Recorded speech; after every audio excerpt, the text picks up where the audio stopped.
Sean. I'm trying to get my coat. Sean.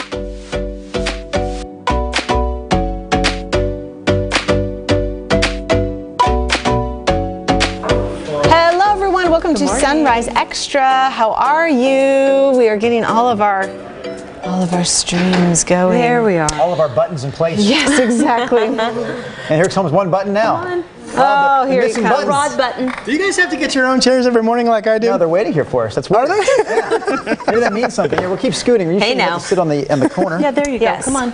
All right. So we are talking this morning about something near and dear to Rod's heart, Yes. and many of yours, because To my really heart. it is the #1 congestion spot in the metro area, and we're talking about the interstate bridge over the Columbia River. So yesterday, big moment. Governors Kate Brown and Jay Inslee met. They signed on the dotted line saying, yes, we commit to starting this, Columbia River crossing project All again. over. And they say they will have kind of their latest report in a year. Construction at its earliest could start in 2025. Talking about funding. How are you going to pay for it and design? How are you going to pay for this? All that Yeah. stuff. So to kind of kick off this conversation, because there's a lot of, hitches in this for a lot of people, so to speak. So I gave you 3 options on social this morning. I said you have to pick one thing that you think would ease congestion the most right at this point for the new bridge. One thing, all right? Is I'm it? thinking. And I'll play let's the game. Throw up, I'll play the game. if we can throw up that Facebook post, producer Megan. I will play the game. So I said pick one that would ease congestion the most. Number 1, a MAX train going across the new interstate bridge. Number 2, toll lanes. There you see it. Number 3, just make a wider, higher bridge, which, that would be it, so it wouldn't have to be a drawbridge when ships The come up. widening of the bridge. Widening, more lanes. Which they will do. There's no way that, let's be real. They're not going to build the a freeway bridge. is only so big. Where They're not it going to build a connects bridge, honestly. They're not going to build a bridge that has 3 lanes. It's going to have at least 4 lanes both ways, and it won't be a toll bridge. But are one of those lanes bus only? Well, I don't care if it's squirrel only. The point is it's going to be a bigger bridge than it is now. I heard, Rod, 3 lanes of the westbound traffic will be bike and pedestrian only.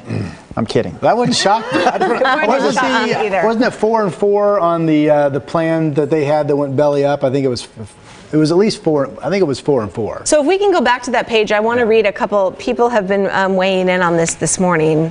So Hannah, I think right at the top says, no toll. Fees like that disproportionately affect lower income folks who may need I-5 to get to work. Jeff says an additional bridge on the east side between Camas and Gresham would help. Ken Davis says Washington refuses to have MAX extended into Vancouver, so that's out.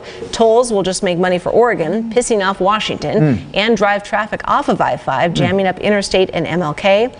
A new bridge would be nice, but it will not improve traffic because the freeway through Portland is hideous. On Facebook, Jeff Lucas says wider. He wants that bridge to be wide. And Scott Ferguson says, I don't use it, so don't tax me for it. I liked Bobby Richardson chimed in. Good morning, Bobby. Bobby! I believe this Bobby is a woman because it's B-O-B-I. Oh, it has to be, right? Hi, Bobby. Yeah. And I will not say it in New York voice. But Bobby put a comment on, and I've never seen something get 2 likes so quickly. Oh, what? Bobby says, have Brown, speaking about the governor, of course, have Brown pay for it out of her own pocket, and then 2 people quickly like that. They're like, bam, bam. You got quick support to Bobby's statement. gosh. Well, Have Christine Sarsland says more lanes. My gosh, you guys are commenting so fast. It This keeps is a going up.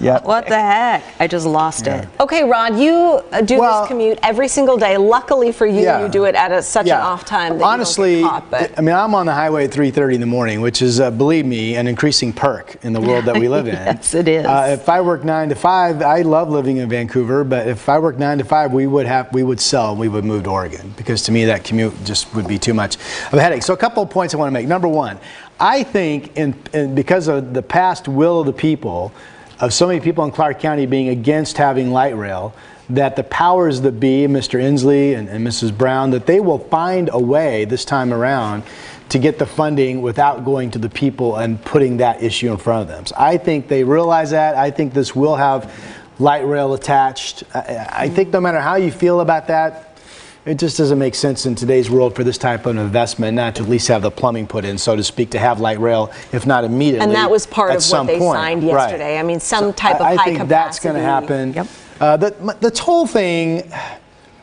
it bothers me because I think there's this notion of, well, if we toll it, less people are going to use it. No. You think we drive the interstate bridge for kicks on a Sunday afternoon? Right. No, it's people that have to go to work. All you're doing is hurting people in the pocketbooks for no reason. Now, the first time the CRC, the Columbia River Crossing Project, came up was the first term of Mr. Obama as president. Remember at the time he had all this federal money that was sitting there for so-called shovel-ready projects.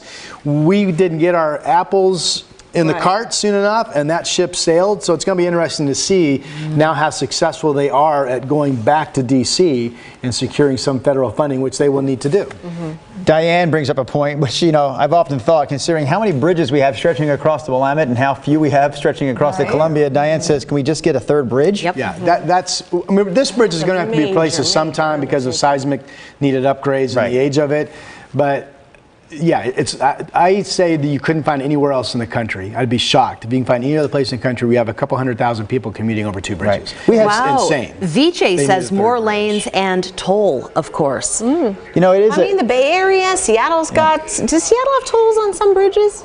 Oh yeah, absolutely. Yeah, the Fast Pass, that bridge that connects the Kirkland area. You go across Lake Washington to downtown. That's a toll, and they may need tolls ultimately to pay for it, and I get that. But I think the notion that that's going to help traffic, I think that's nonsense. Well, I mean, but yeah, it is extra money. So we have a couple comments from Twitter. Producer Megan was telling me that to throw up.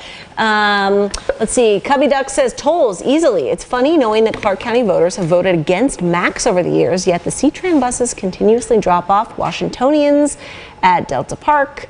They want the service, they just don't want to see the tax on their property taxes. Okay. I don't know if that's exactly true. I would disagree with that, but continue. Zilla says, I'll take the option that removes the most vehicles from traffic, which is light rail. And next, JD says, how about not putting all of the on and exit ramps right next to? Hallelujah! And you know what? You know, I just, Jansen Beach it drove and me Hayden Island nuts. That's the issue a lot with I-5. I mean, obviously we've grown and merging it's too small, and everything. But all these lanes that were built with no merge. And guess what they did a handful of years ago over on the Glenn Jackson Bridge?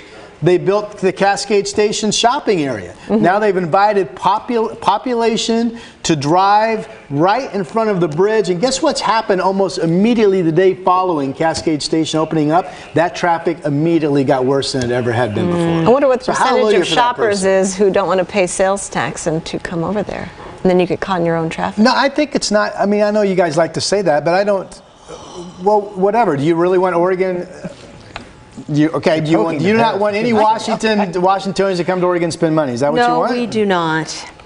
Well, I'm then saying we don't. I'm not saying that we don't want that. That's So, just bad planning. that didn't come out right. That's bad planning. So That's Robert bad planning. Glasgow says we need to revamp I-5 through Portland. It needs to be 4 lanes both ways, and we need a new bridge with 2 additional bridges east and west of Portland, and Vancouver is growing. So it's a big order. We need to fix this. Yeah, he's ready to spend some money. Because I think even the governor, I think both governors, especially Mr. Brown, would agree that part of the solution, if there ever is going to be a solution to easing I-5 into downtown Portland, that entire corridor, is to get traffic off of it. Because I think there's not much room to expand it. So, but the fact that me from Vancouver has to drive through downtown Portland, through the Sylvan Pass tunnel rather, to go to the coast, unless I want to drive up through Kelso and Astoria, is nuts. Yeah. Right. The fact that when 270 was built, they should have immediately started a west side bypass, and they didn't. How do you feel about Max Train going to Vancouver, Rod? I think ultimately that needs to happen. I mean, one thing I called kind of BS on. I mean, gosh, if they had park and ride, wouldn't a lot of people use that? I would think. But there are a lot of people, and I see their point, that live in Clark County, my neighbors that I've talked to, that just feel like, because of the long history of not really checking fares adequately on Max, meaning people get on for free, that the Max is the greatest transport. I'm just going to say of troublemakers. You can say homeless, you can say whatever category you want, but a population of people that, for right or wrong, a lot of Clark County residents do not want to make it easier for them to come to their hometown. I think that's the issue with Max, according to the dozens and dozens and dozens of people I've heard from over the years. You know, you brought up a point there that shows another difference between you and I. You actually talk to your neighbors. you have a relationship with them. So you hear from them about this issue a lot. I really think that is it. Not that they're against Max. They have fears that this is going to spread. Now, the homeless issue is coming to Vancouver. It has started in the last couple of years. And it will continue to expedite whether we put in a light rail or not. But a lot of people think if you put in a light rail, it's just going to make it happen overnight.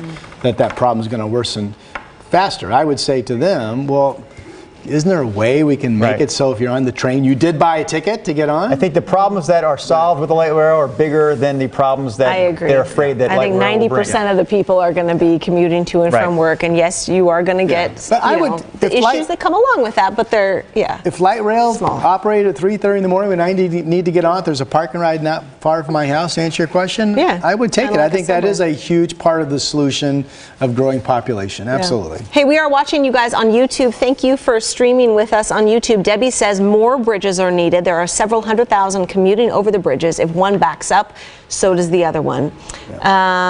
J.R. Raven, one of our usuals on the YouTube channel, I'm pretty sure they tried to talk about this in the late 90s when I lived at Vancouver. A bigger bridge would be nice. Okay, keep commenting on that. Our second topic of the day second topic has to do with the holidays.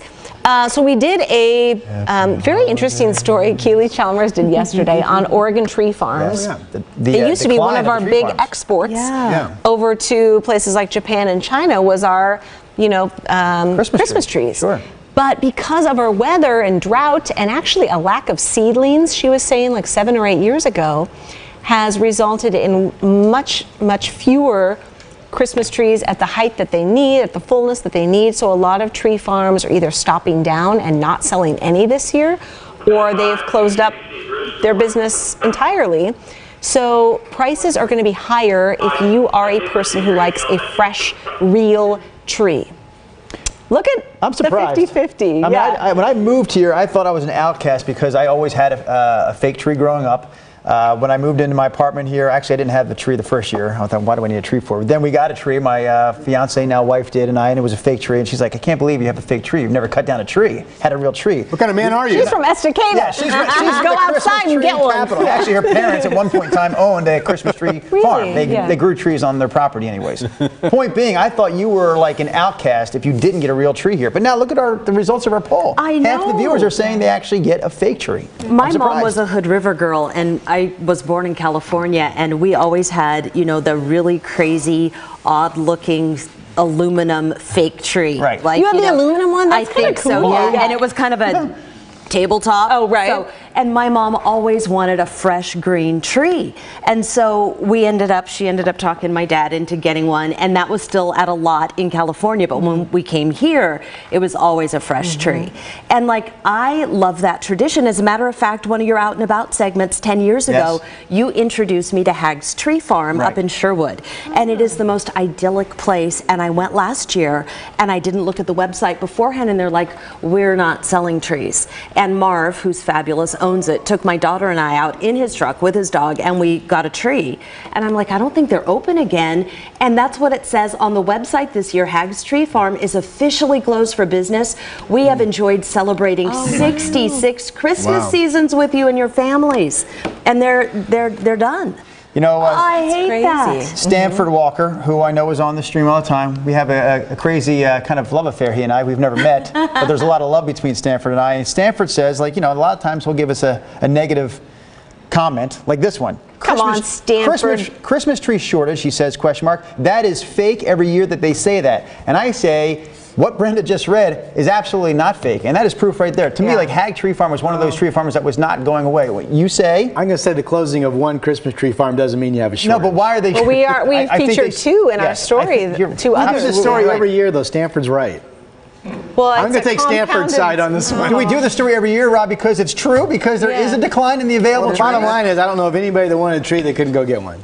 Now, it may cost you more. Right. That's all we're saying. I know what he's saying, but we almost make it portray some years like, oh my God, you're not going to be able to find a tree. No, you will get a tree. We said this year that it's going to be a lot more expensive if you want to get the tree that you normally get. Yes. And that's the truth. And so is almost anything else you're going to go out and purchase in life. Do you guys gas prices go down sometimes, Rod. Christmas tree prices are up. That's true. Yeah. They're a lot more expensive than when I first moved here. I'm just saying sometimes if the headline makes it portray like, oh my God, there's a shortage. The Hags have been doing that for a long There time. may not be as many as there once. They don't close One up shop Christmas to take tree a farm vacation. doesn't make a shortage. No, that's an example, Rod. I can't go down the list and give you every tree farm, but that's one who I'm going back to has been around for 66 years. If you can't go out and find a tree this year, I will make arrangements That's to get not one. what we said. No, We if said I they're can't more find a tree that was as expensive as the one I paid for 2 years ago or 3 years ago. I understand we do a lot of these stories, not just Christmas trees. You can pick a grape, whatever.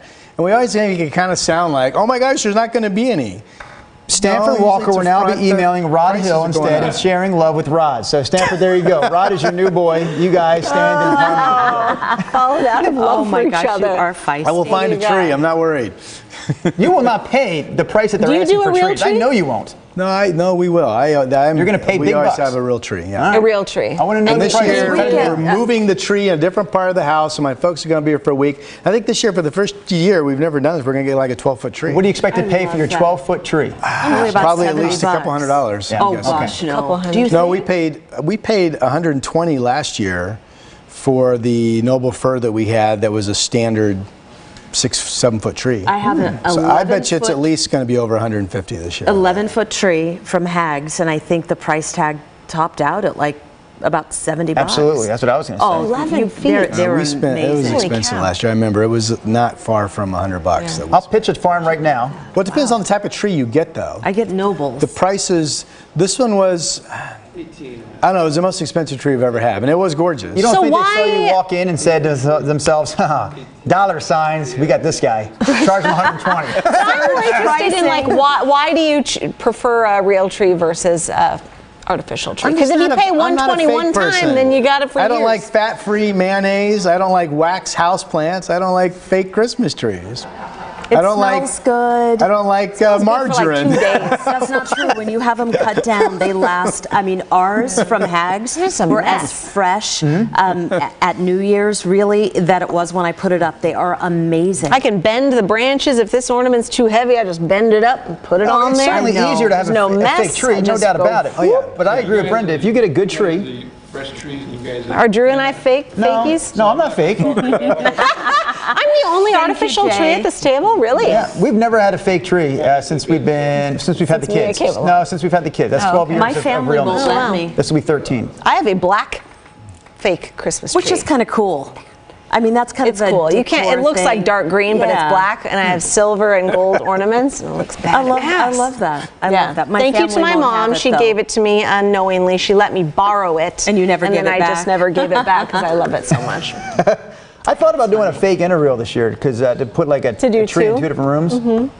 Me, I thought it was a terrible idea, so it's probably not going to happen. We had 2 Christmas trees growing up too. I just put my daughter. We did one in my daughter's room. She just turned 2. It's a little mini fake one. And I saved all of my Hallmark ornaments growing up, like all the little ones with animals and Santas and rocking horses and whatever. I have hundreds of them. My mom saved them, and we just decorated her little tree in her room, and she is like mesmerized. But she's yanking every single one off of there. Yeah, well, that's what you put the unbreakable ones on the On the bottom. bottom, yeah. I still have the one that I made in. It was preschool, but it was called Tiny Tots, and it was out of a purple egg carton with like falling off like silver glitter. Yeah. And we still put that on the tree. That's adorable. Yeah, no, it's awesome. I've got hundreds and hundreds of ornaments. There's a lot of people actually weighing in on topic number 2 this morning. Okay, what you Bob got? Bailey says, Charlie Brown Christmas tree for me. Good morning, Bob Bailey. Siobhan Crossman, concerned about our arguing, Rod. She says, hey, you I two, am break it too. up. Now kiss and make up. Shall we kiss now or Let's kiss not after the kiss. show? No. Well, let's do it after the show like we normally do.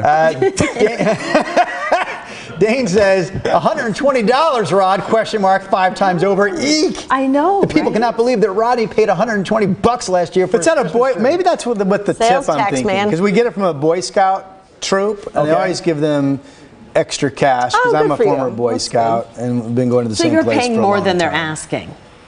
I think we normally. That's do. not like And then- you. This is what side of Rod is this? I don't know who this man is. There's a Very small simple. part of me that's a decent human being, believe it or not. very small. Very small part. It can fit in that front part of your left shoe. My goodness. Scott Ferguson says, real tree. Scott says, we are in Oregon. Yes. Or Southwest Washington. Yes. After Christmas, Scott Yeah, says. but aren't we tree huggers? Don't we want to grow them and let them be and love them? Andrea Gale says, I love the real ones. I'm saving the environment. I haven't had cut down a live I need to go organism watch in Keely's 6 story, years. which I can probably do on YouTube. This'll be And a the reminder seventh. to Yes, our you can. viewers, you can go to our KGW YouTube channel and pull up all these stories.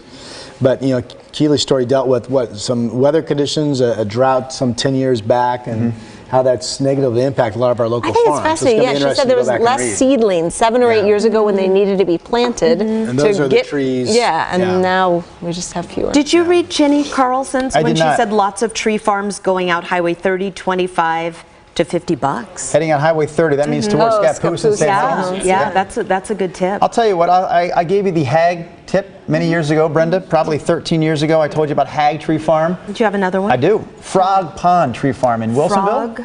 Frog Pond. Okay. Frog Pond is actually a little pond in Wilsonville. Frog Pond Tree Farm. They do a great job there. It's pretty fun. Like, you know, you want those like side activities for the kids or the families. What they have there, which they did not have at Hag that I recall, they have a big camel. Did Hag have a camel? A real camel. A real camel. A one-hump camel.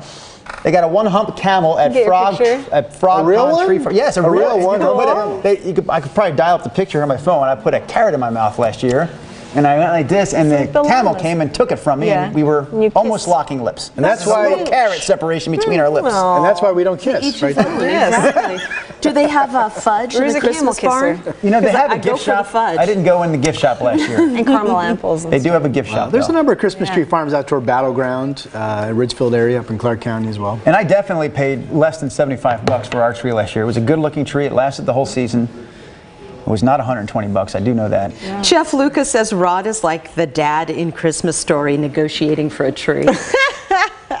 I need to watch this movie to figure out if that's good or You've bad. never seen A Christmas Story? No, I have. I don't remember the Oh, dad okay. in that. Okay, all right. Oh, he was a classic dad. That was a he was classic movie classic. dad. I did think there's only one time I've ever been to Rod's house.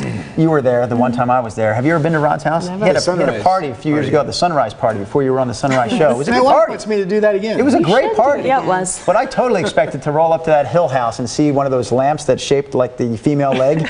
Like that would not have surprised me, Rod, if you Leg had a lamp lamp. like that in your window. Fragile.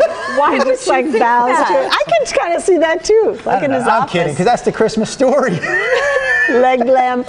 Oh, boy. It's And fragile. on that note, we will see you tomorrow. Oh, Lord.